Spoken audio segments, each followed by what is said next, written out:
Let's get one thing straight. Right now, your brain is not your friend. It's a survival machine. That's it. It's calibrated for the path of least resistance, designed to keep you safe, comfortable, and ultimately stagnant.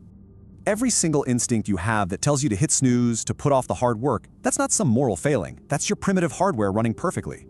It's a mechanism that was engineered for one thing: to conserve energy and avoid pain at all costs. But wait, cowardice? I mean, that sounds a little intense. Isn't that just basic self-preservation? Exactly. But that ancient operating system, it's completely, utterly incompatible with growth, with victory, with becoming something more. And that means the feelings that bubble up from the system, the exhaustion, the fear, the urge to just give up, they're fundamentally deceptive. They are false signals. Their only job is to pull you back to the safety of mediocrity. So you're saying the feeling is a lie? That when my body is screaming at me, I'm done, I'm just not supposed to listen? Look, your feelings are going to want to keep you in bed. Your mind has to be the thing that tells you to get up. That's the whole game, right there. The core function of discipline is just overriding that faulty, primitive signal with a conscious, deliberate command. It's your cortex going to war with your amygdala. Okay, but hold on. Why would we even have feelings like that in the first place? Aren't they supposed to be important signals? Isn't pain telling us to stop for a reason? To protect us from getting hurt or burning out? It doesn't make sense that our own biology would be set up to lie to us. And that right there, that's the trap. The legendary boxing trainer Freddie Roach talks about this. The lie is your brain just screaming that quitting is an escape from the pain you're feeling right now. But the truth, the one you only see clearly after it's too late, is that the pain was always going to be temporary. The decision to submit, though, that inflicts a permanent psychological wound. You've just taught your brain that quitting is a valid escape route. So, it's a survival mechanism that's actively sabotaging our own potential. A feature that's become a bug in the modern world. I mean, how do you even begin to fight your own wiring like that? You don't fight it. You systematically upgrade it. You re-engineer the whole response mechanism. And this isn't about some motivational poster on the wall. This is applied neuroscience.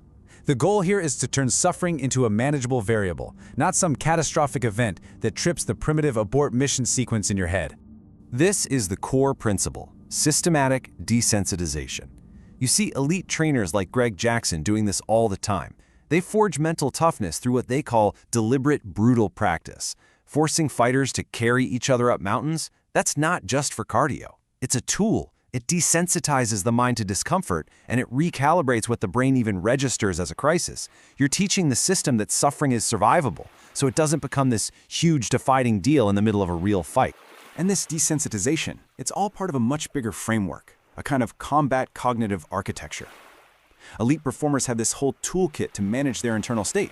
They reframe anxiety and call it alertness. They visualize every possible scenario to build up this mental armor, and they obsess over the process, not the outcome. So it's not just about being randomly tough. It's a calculated, scientific remodeling of the mind. Neuroimaging actually confirms this. When you look at brain scans, a fixed mindset brain lights up when it's told its result, the grade, the score. But a growth mindset brain? It shows way more activation in the parts involved in learning and error correction.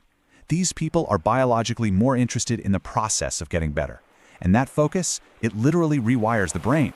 Okay. The theory makes sense. Focus on the process, rewire your brain. I get it. But how is this biological remodeling actually done? How do you do it? By deliberately seeking out the stimulus you need for that adaptation. You do it through suffering. The goal is to build what we call a calloused mind. The legendary fighter Georges St-Pierre really nails this philosophy. He compares it to fasting. He says the pleasure you get from a meal is directly proportional to how hungry you were before you ate it. So the greater the sacrifice, the greater the reward, or, as he puts it, the greater the relief. The suffering isn't some obstacle you have to get over, it's the entire point. This embrace of suffering is built on a really critical insight, the 40% rule. The concept is that your mind's internal safety switch, its governor, is set ridiculously low. It starts sending panic signals telling you to stop when you really only used about 40% of your actual capacity. Wait, only 40%? So you're telling me that when I feel like I have absolutely nothing left in the tank, I've still got 60% to go? Exactly. Think about Roger Bannister. He broke the so-called impossible 4-minute mile because he pushed right past that 40% signal. He basically proved that the biological limit everyone believed in was a complete fiction. And the methods for pushing past that barrier, they're concrete and they're repeatable. We're talking about things like extended fasting, ice water immersion, high-altitude training, what's called investing in loss, where you purposely seek out training partners who are better than you, or studying your defeats with brutal honesty, no ego. Each one of these is just a tool designed to find that 40% wall and then smash right through it. Hold on a second. This is starting to click. This isn't just about being tough for the sake of it. You're saying we can actually trigger a biological upgrade, we can rewire our brains, improve our nervous system, maybe even change our blood chemistry by strategically and repeatedly exposing ourselves to things that, well, things that just suck? Precisely. You are forcing an adaptation. The entire point of this process is to turn those conscious overrides into unconscious, automatic processes. See, the end goal isn't to have more willpower. The end goal is to need less of it.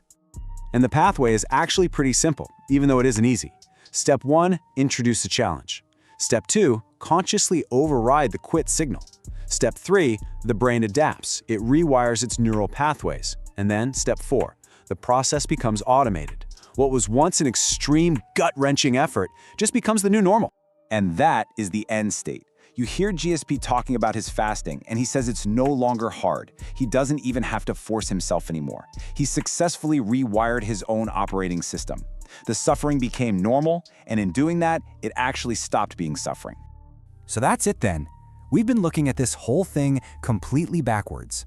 We sit around waiting to feel motivated, but discipline was never a feeling you wait for. It's a biological state that you have to build, brick by painful brick. It's an architectural project, and the construction material is controlled, deliberate stress.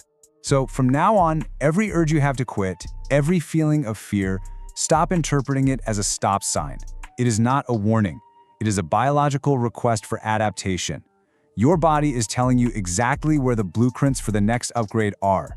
The pain is a signal for where to build next. Answer.